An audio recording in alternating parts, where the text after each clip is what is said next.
Welcome to the BRICS Youth Energy Agency's event, which is the BRICS Youth Energy Outlook presentation. Actually, BRICS Youth Energy Outlook is one of the flagship projects of the BRICS Youth Energy Agency, which has been, can you hear me? Well, yeah, which has been launched for the first time already over 6 years ago. And now we have had 6 editions of the BRICS Youth Energy Outlook. And the 6th edition was special. Can you hear me? Here from here. Okay. And you? It's there, yeah. It's earlier? Okay. So the 6th edition of the BRICS Youth Energy Outlook has been a special one because for the 6th edition, we created the young expert groups of the BRICS Youth Energy Agency on different directions. And at the BRICS Youth Energy Outlook, we have a book where we can see these 8 expert groups represented. And here at the panel, we have wonderful experts representing each of the expert groups. So the expert groups are the following: just and sustainable energy transition, resource management and critical minerals for energy transition, sustainable agri-food systems, climate change, green jobs and skills for energy transition, international partnerships and policy advocacy, nuclear energy and technologies, business in energy.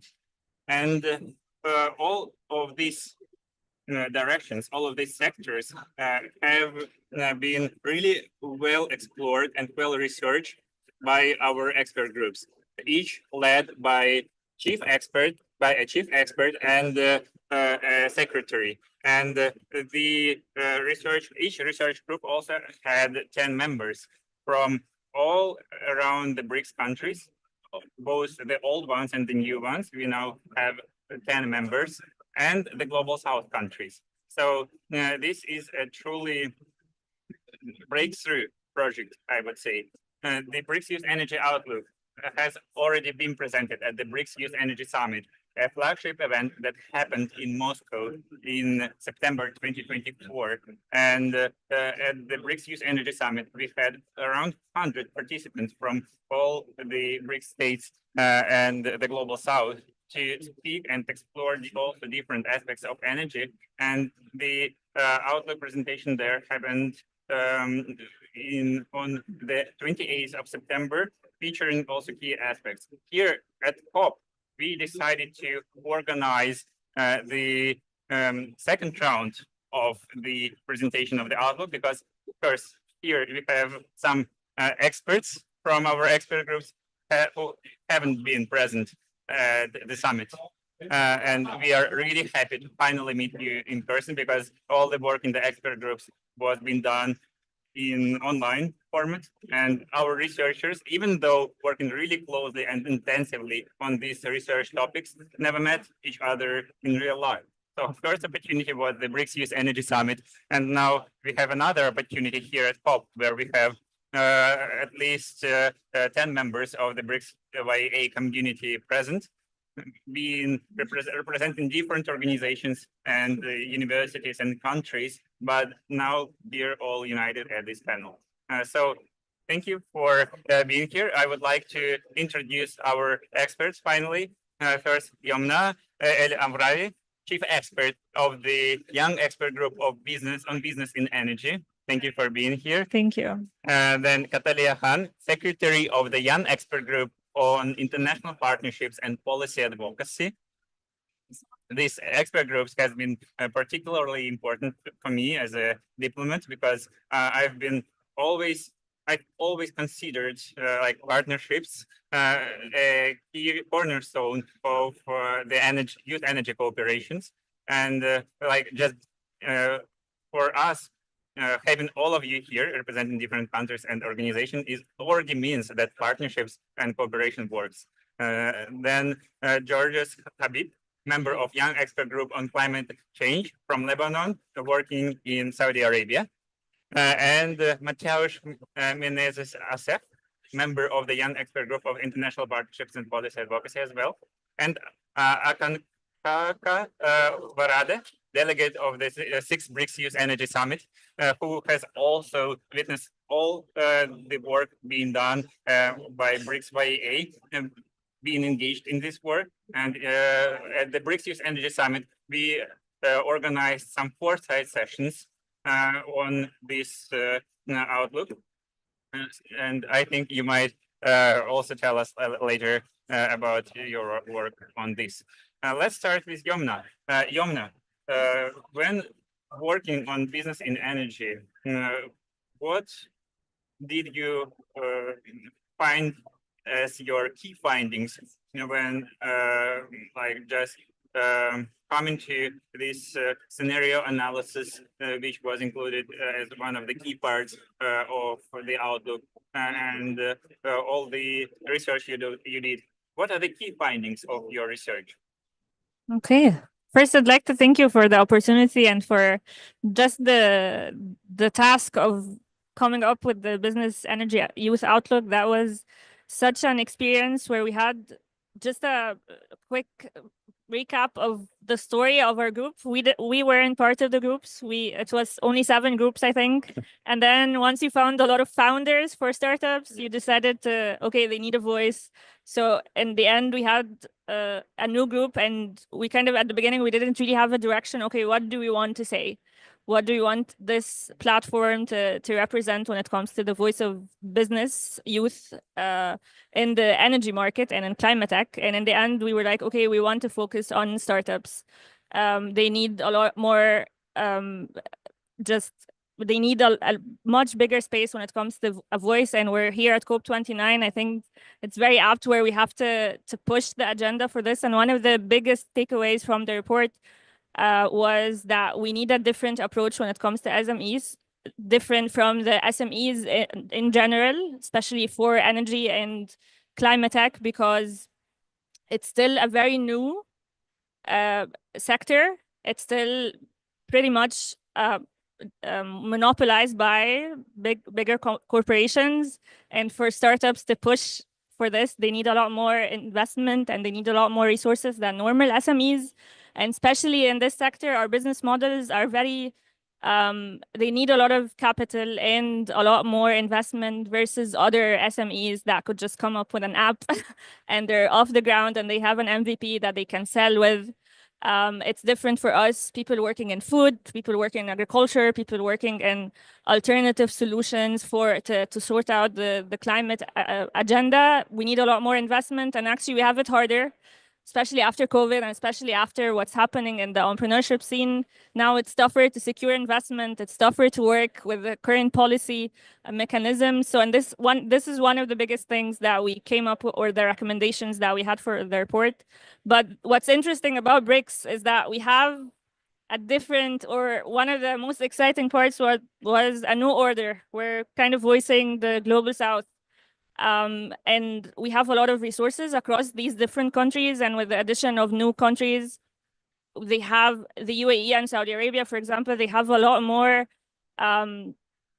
rich ecosystems when it comes to entrepreneurship, and they're pushing the agenda for climate and energy solutions. So we can kind of, okay, we have countries from Africa and we have a lot of populations there. We can utilize these guys, and then we can learn from other countries like China, like India, from the solutions that they have, and then we can secure investment from other countries. We have a lot more active ecosystems when it comes to entrepreneurship, and collectively we can actually push this forward. And that was the main, I guess, takeaway from the report. We had to learn a lot and we had to engage with different countries. Like you said, it was very intensive, and it was but also enriching to just deal with these countries and to figure out that, okay, we have the same outlook.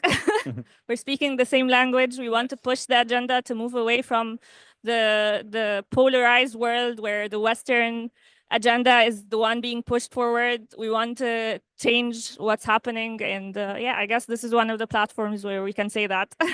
Yeah, thank you. Thank you so much, Yomna. Yes, indeed, this was a late decision, but the right one to make this business in energy working group possible, to include it in the outlook as a separate chapter. And we are very happy about it, because as you said, there are many founders among young people, and we really need to think how young people can push forward the sustainable energy transition, can push forward new and emerging technologies. And if we even look through the outlook, in each and every chapter, we have emerging technologies being actually invented and proposed by young people as one of the key solutions to the energy crisis in different global south countries, and as one of the solutions for actually the just transition. So that's very nice, and the research of your group is an essential part of the outlook now. We hope to continue this business work further on. And now, Catalia, as a secretary of this important international partnerships and policy advocacy working group, what do you think are the key findings of your report, and how can partnerships actually build bridges between different parts of the world, different organizations, and between young people and the established organizations, international bodies, and governments? Thank you so much for the question. Actually, I'm very pleased and honored. I feel extremely privileged to be here because I'm only the secretary of this expert group, because the whole research was done by the entire team, the teamwork led by the chief expert. So, we have new members joining us from the 1st of January 2024, which is Egypt, Ethiopia, Iran, and the UAE. And when we wrote the report, we also considered Saudi Arabia. But, in the end, at the conference of 2024 BRICS Summit, they didn't come. They didn't come to the stage. So I suppose they actually encountered lots of pressure from the United States and also the rest of the world. But when we look around and when we do the research through Google, we can see there are lots of prospective members throughout the world. They are keen to join this initiative as the part of the global networks, to be part of BRICS Plus in the near future. Even if the current application process has been halted temporarily, I think that's a new trend for every country who's trying to change, who's trying to lead and soar in the near future, not just to survive, but thrive. So I think that's the core of international partnerships and policy advocacy. And we youth as the change maker, we can do lots of things. We can create green jobs in the energy transition, for just a transition, and also for ecological equilibrium. And we can also innovate technology and create new business model partnerships within our countries, and also have brand new assembly from the rest of the world. And what happened recently, that was the sad outcome of the federal election of the United States. Trump will come back again. And we actually don't know what may be happening from the 1st of January 2025. Trump government will definitely reverse the collective endeavors made by all of us.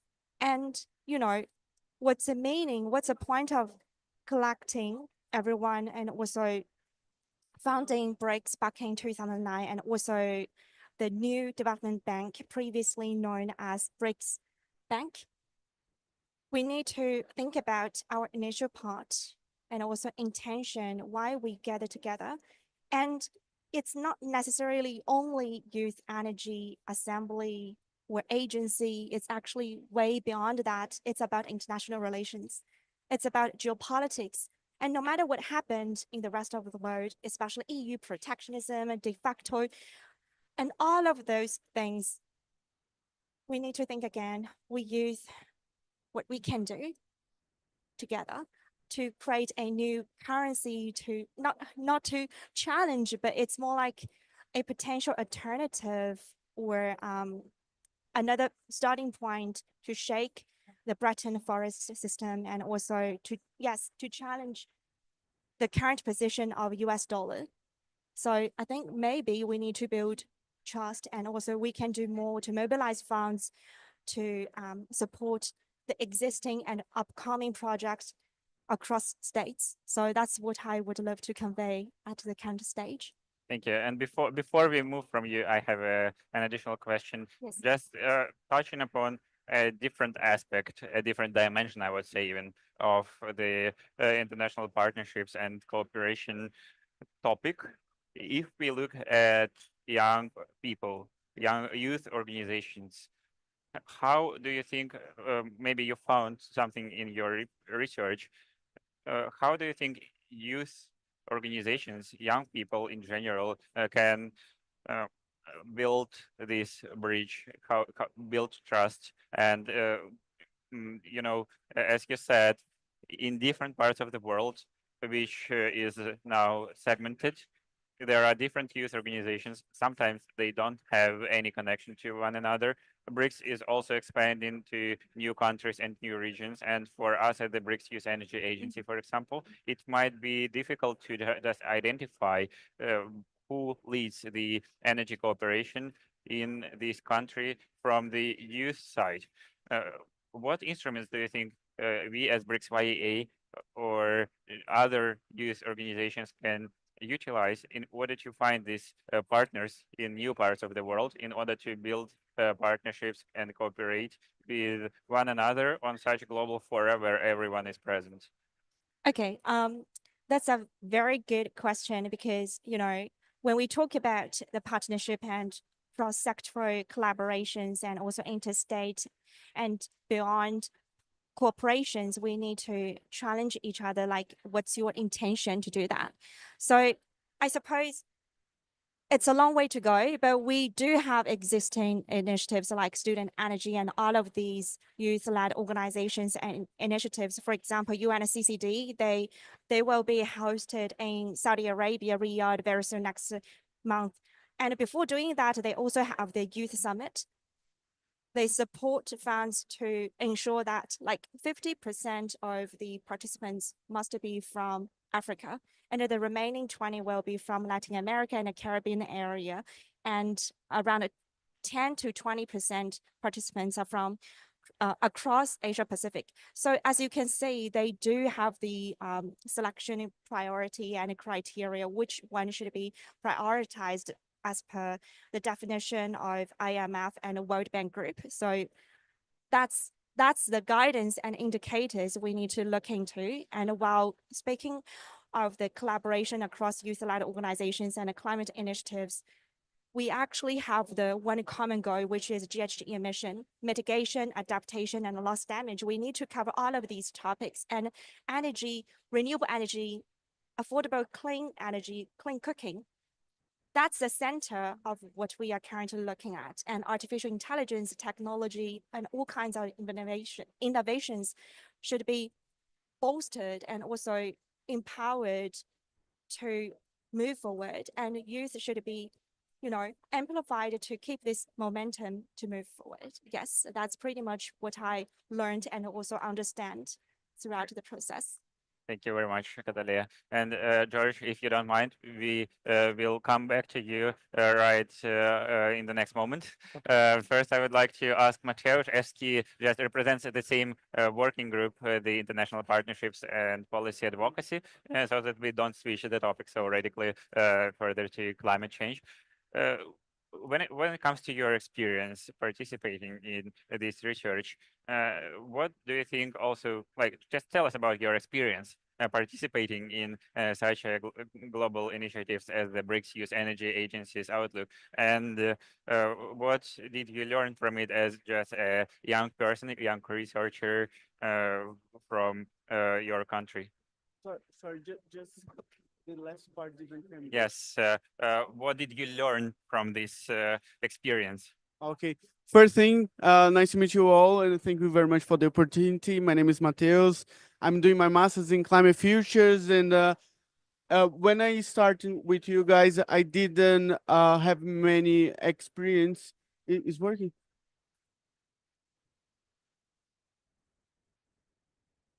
Can you guys hear? Oh, okay. Yes, we can hear. Okay, so Now it's good. yeah. So I am the area of climate science, and I didn't understand much about energy. And with you guys, I could understand more what is energy. So I was trying to understand the impact of energy. So 70% of the countries around the world doesn't have a green energy, and this energy is not good for the environment because is some of them is by coal, and doing reading about this, I did research on Brazil, and Brazil has a green energy. All the energies are related to water, hydro energy, and but there is a problem now. Brazil is facing deforestation. The Amazon is with fire, and the Amazon is a key element for Brazil to have the energy, because we have one thing called rios voadores, which is from the sea. You have evaporation from the water that together with the evaporation from the Amazon rainforest, that is rainforest, so that's why, you know, is rain. We the Amazon produce the rain, you know, everything. So yeah, we together with these clouds that is formed in the Amazon, they go to the South America, all the South America. No, Yes, it's okay. they go to all the South America. I can If hear you want, I can speak louder and you can hear.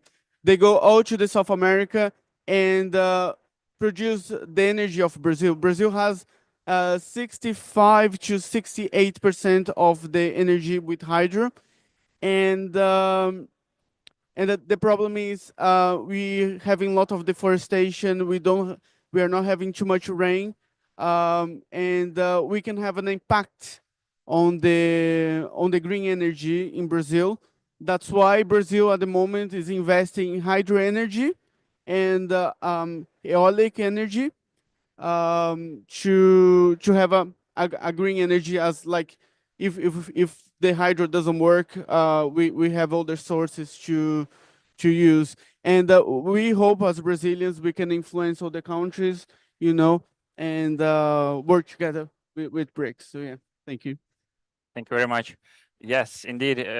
You now explored to us one of the key aspects of how the climate operates in your part of the world, and climate change as a problem actually affects the whole world. And in our outlook, we made sure that this topic is highlighted, even though climate change is, of course, a topic in all of the chapters, let it be business, international partnerships, or critical minerals, because, as you know, in order to mitigate, we need to reduce emissions. And in order to reduce emissions, we need energy transition.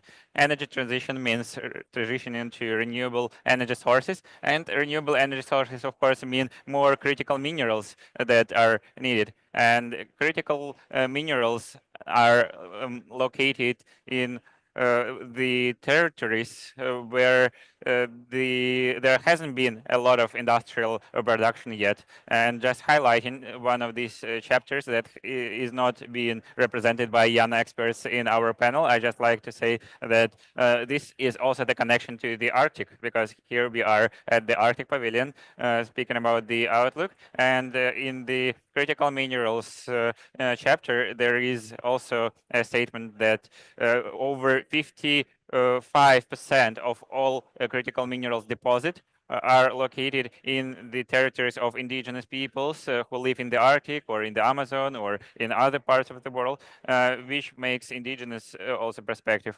very important here. And that's why it's also good that we have indigenous representatives among 80 of our expert group members. Now, coming back to the climate change, and George, your topic. What are the key findings of your part of the research? And yes, how did you find working on this in general? Thank you so much for the opportunity to be a part of this panel. And it was really good to meet you in person after like 2 intensive months of working on this outlook. And good to see my fellow panels on this discussion. So yeah, climate change is a really important topic, not only for the whole world and especially for BRICS plus countries.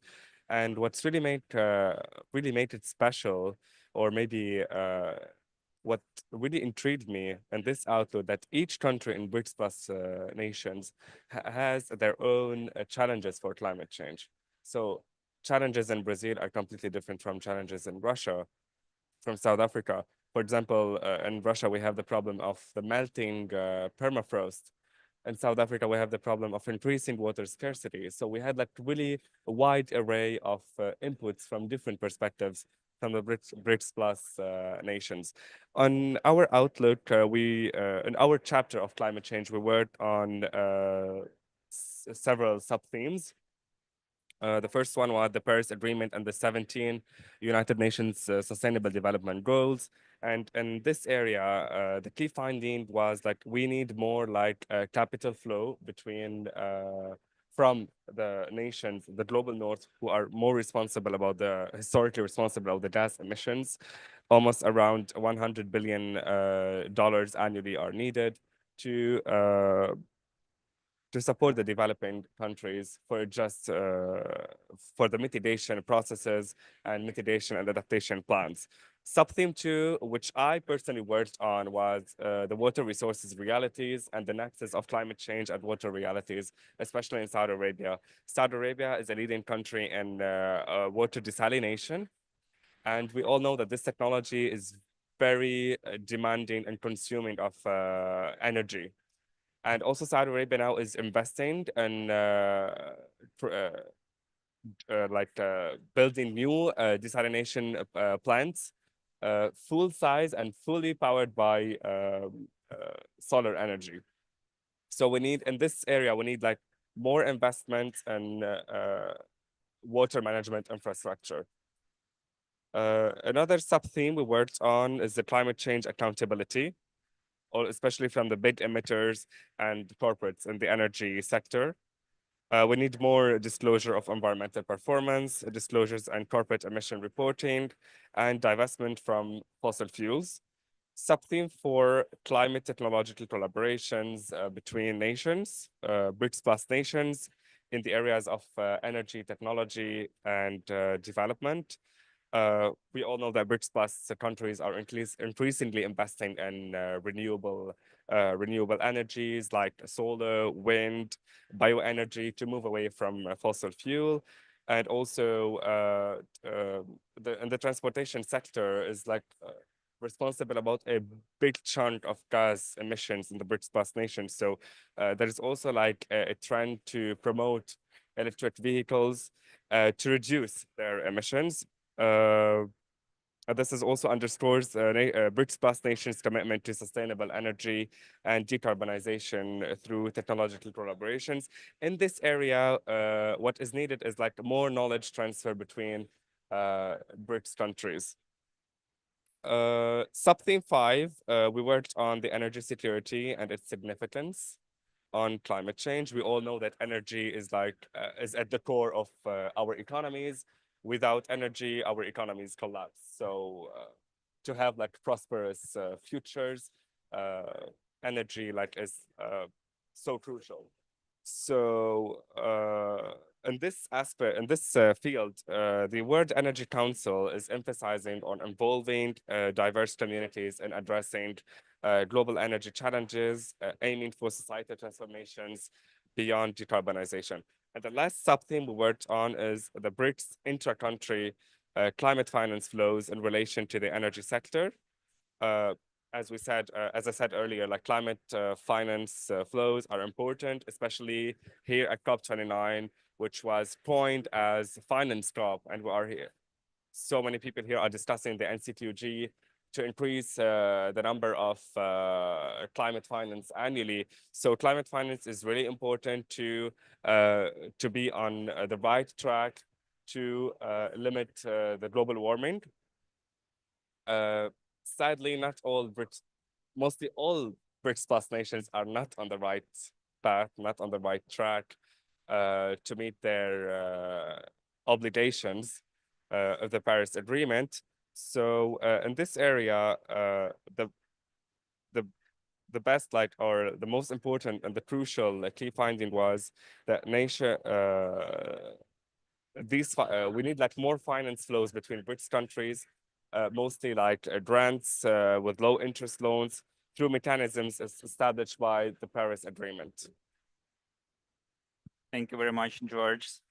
Actually, just speaking about your part of the outlook, it is like an outlook in an outlook, because you actually had these sub teams and you explored different aspects of solutions to climate change. And this approach through a solution to this climate change problem is a really nice one. Therefore, I would like to thank you for just making this huge work. It's on page 60 of the BRICS Youth Energy Outlook publication, and the digital version of the Outlook can be found on our website if you scan this QR code.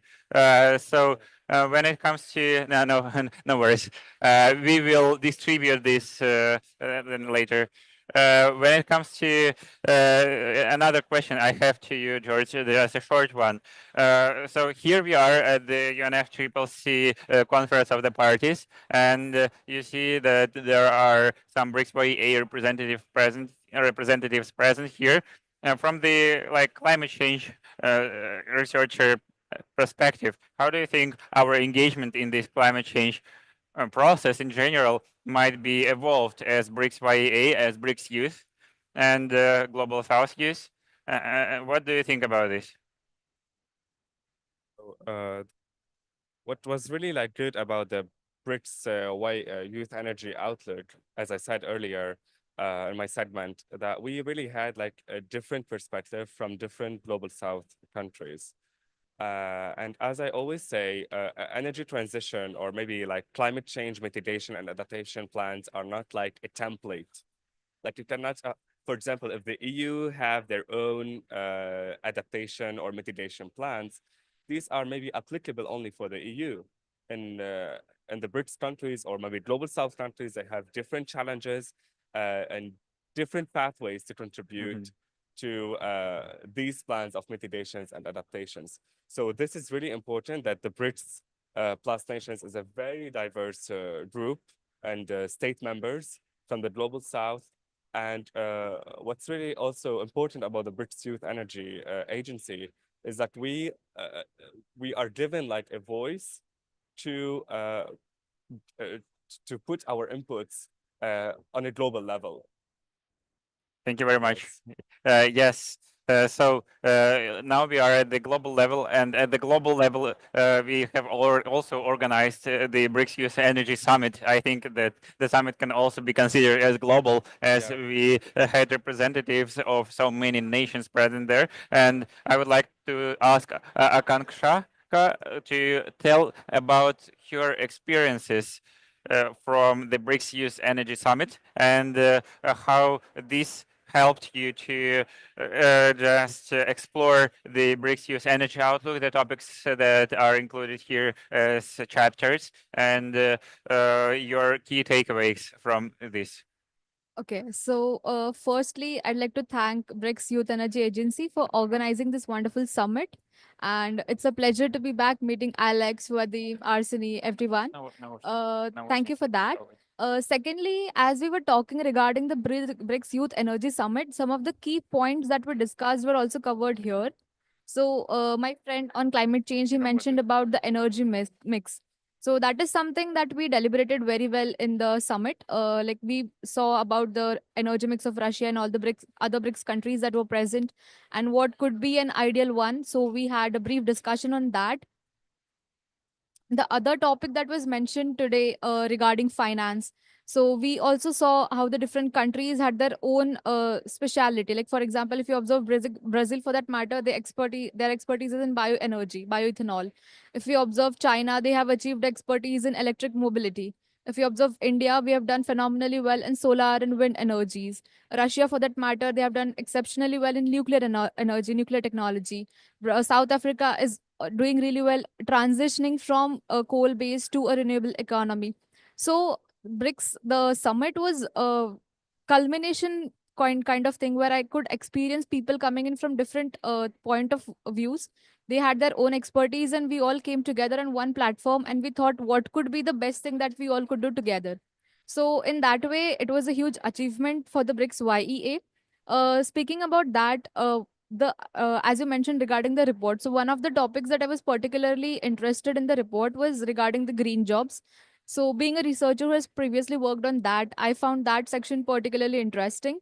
So one of the facts or the figures that were particularly like intrigued me was there was a report by International Energy Agency, and they said by 2030, approximately 10.3 million jobs would be expected to be created in this green sector.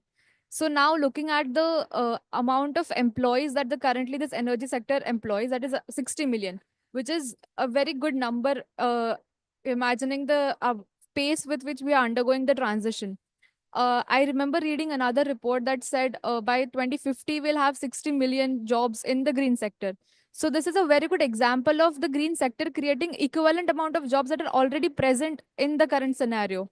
So this is something that we should all be working upon, because this transition, the thing that we're saying that people would be losing jobs, that is just one aspect. The another aspect that we do not look upon more positively is there are equivalent number of jobs being created because of this domain. So the outlook that we as youth that we were trying to present via this BRICS outlook is, what I have understood is, the youth is ready to lead, we are ready to innovate, we are ready to collaborate. So now we just want the institutions that are there globally, or the stakeholders, that it can be the government of different nations, it can be private institutions, businesses, it can be think tanks, or it can be educational institutes. So we are ready to lead, innovate, we just want all the necessary mechanism that is there in place, the frameworks that are required, and we are ready to drive this change from a coal based economy to a renewable energy sector, and we would do wonders. That is what is the report says about. Apart from that, I like the particular suggestions that were given. So one thing was about education. So if you remember, even we had this discussion at the summit about how we need to create an awareness at the school level itself, so that people, they don't have to face this rough transition when they get in the job domain, but they are aware about it from their childhood itself. So that was something that could be worked upon. As a civil society representative myself, who's working with students, with youth in my own country, this is something I would like to implement at my own level. Going back, talking to children about this solar ambassador workshops and something that we have been doing. I think this was a kickstart or ignition point, I would say, that motivated me to do it at a larger scale. The other point that the report said was about innovation and collaboration. So as we all are, all of our countries, they are doing really good technically, if you see. So China in electric mobility, as I said, each of our countries has done really well technologically.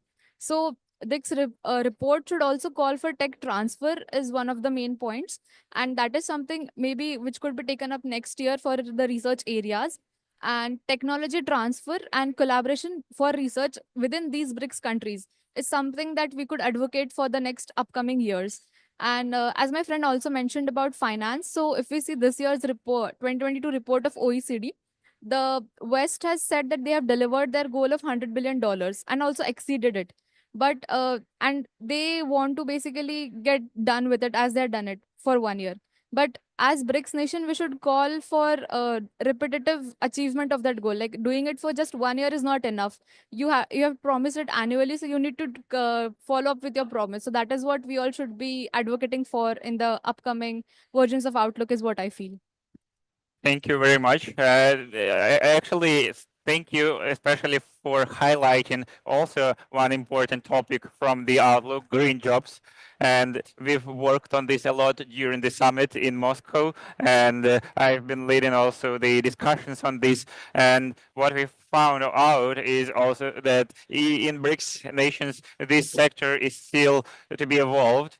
There is a lot to be done by decision makers to create, but also the young people themselves often create these jobs. Like from the business perspective, as you said, we had so many founders and company leaders in our applications that we decided to create another expert group. And the green jobs in general is a key for young people to participate in the energy transition, to lead it by their energy and expertise, give new ideas.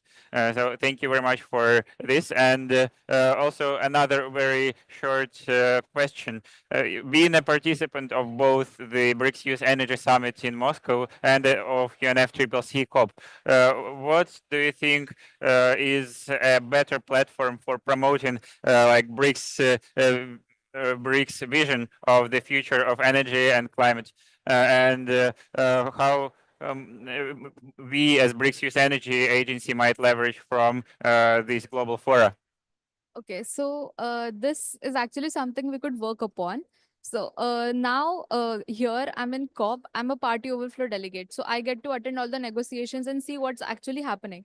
What we could do is BRICS Youth Energy Summit or the forum is a very good platform for us deciding what the agenda we want to set, what is the narrative we want to take forward, where we could all be coming together, we'd be discussing various issues and making clear what our stance is about a particular topic. Then depending on that, taking that report into vision, like this outlook report that we have here, we should try to have some of our people representing that ideas here, like not just driving conversations here, but also actually going into the negotiations room and trying to place or trying to have a say at what our vision is. So maybe what next year we should try is as an observer, maybe we could go and get in the seat at actually where the negotiations is happening and place our voice there. So that is something I'd really like to see BRICS Thank YEA you. doing. Yeah, thank you. That's actually a nice take, and I think that we, as emerging youth leaders, might become negotiators in the future as well. And now, still in observer status, most of us, we already, I'm sure most of you know, people of also of our age who participate and lead these negotiations on behalf of our countries. And of course, this is the way to push forward. But the difference, yes, between the country negotiators and us is, I think, also the possibility to propose something out of standards. Because being representing a country means you follow the guidelines of the country, and we in the BRICS Youth Energy Outlook propose new ideas and new directions of thoughts. Yes, do you have a comment? I believe here we even have a greater advantage because we aren't just talking about one country or advancing one particular country's agenda. So if we say something at the platform, we also have the ability or I think the resources that are required to carry out those agenda in all the countries that are part of BRICS. So we have an even greater platform that is provided even better than an individual country. So I think we should leverage that. Yes, thank you. Now, just rounding up our discussion, I would just like our BRICS Youth Energy Outlook researchers from the young expert groups, like George, Catalea, and Yomna, to maybe in 2-3 sentences say your message from your outlook to the BRICS youth and to UNFCCC youth. Your message from this from your research. Yeah, I would ask for better policies to allow market access to startups, allow more investment, unique investment opportunities that are tailored to climate tech and energy startups. I would also ask for the government to collaborate with the startups because we can provide or we can fill the gaps that the government can't access to, like in rural areas and off-grid solutions. This is a big part of what we do.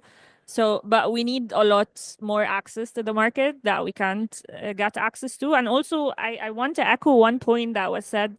I think George mentioned that we need to tailor solutions to different countries. I mean, one of the technologies that we reported on was green hydrogen, and I come from Egypt. I mean, for me, green hydrogen when we're suffering from water scarcity is just preposterous. So this is one thing that we need to try to take a look at and really study when in these kinds of events is the policies need to tackle different contexts and just pushing the agenda, like the green hydrogen agenda, to all the countries. And a clear example of this is the adaptation agenda, our carbon footprint in countries similar to us is nothing compared to bigger countries. So in this case, we need more money. The loss and damage fund, all of these mechanisms needs to be implemented, and the funding needs to go to those who actually deserve it, whether it's SMEs or it's different countries that need to adapt because we're suffering from the effects. Yeah. Thank you. So from my perspective, there are 3 bullet points. The first one is to track IPPA, which is International Partnership and Advocacy Policy. And the second part is youth should be smart and meaningfully engaged in the climate policy negotiation and engagement. Try to be a policy decision maker as well. In the intergenerational dialogue, youth should be encouraged and inspired to co-create the world we believe in and we treasure. And then the third part is youth should be smart on technology, know the ethics of artificial intelligence and also the limits and the great potential of different AI embedded blockchain system and also the transformation system for fintech and climate finance, how to mobilize funds effectively and accountably from global north to global south. So that's what we can do as emerging youth leaders for international partnerships for just a transition and also multi-species justice now and in the future. So as a climate expert group member, we had some key recommendations in our research. 2 of these recommendations are to implement global energy standards, efficiency standards across buildings, appliances, and vehicles, and also to establish enforceable accountability mechanisms through international agreements and transparent emissions reporting. Thank you. These are our key recommendations. Yes, thank you so much. I think, yes, let's hear from your point. Oh, from Brazil. Yes.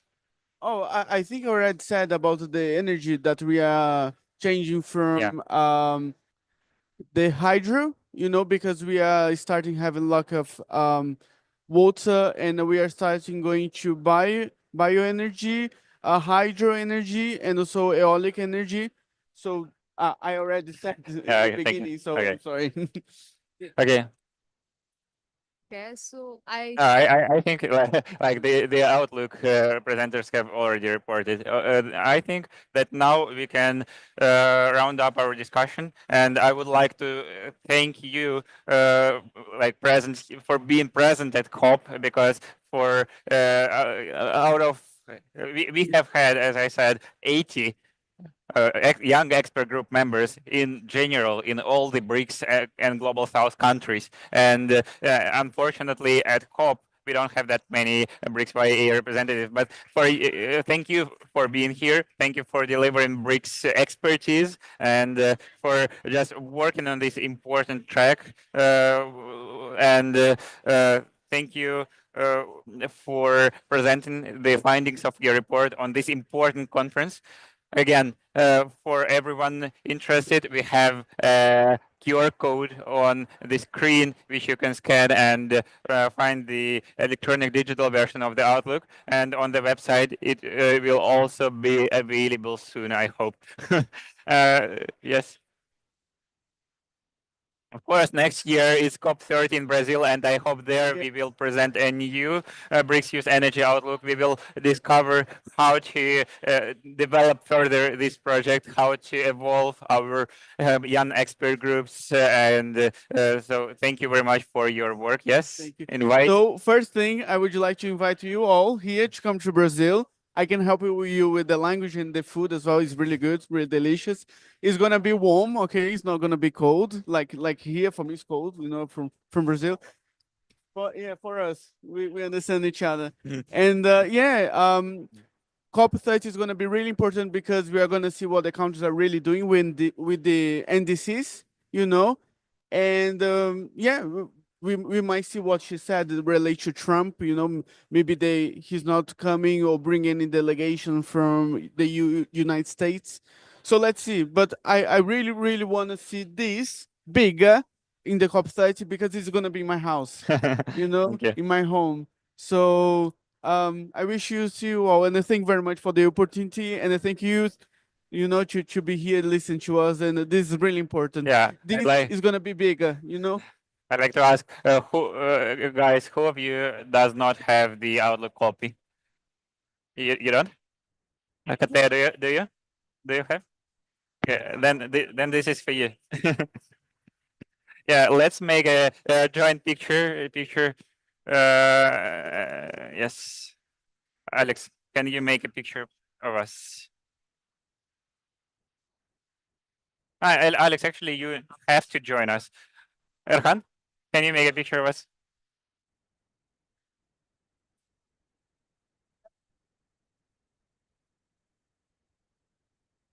From this side. Okay. Okay.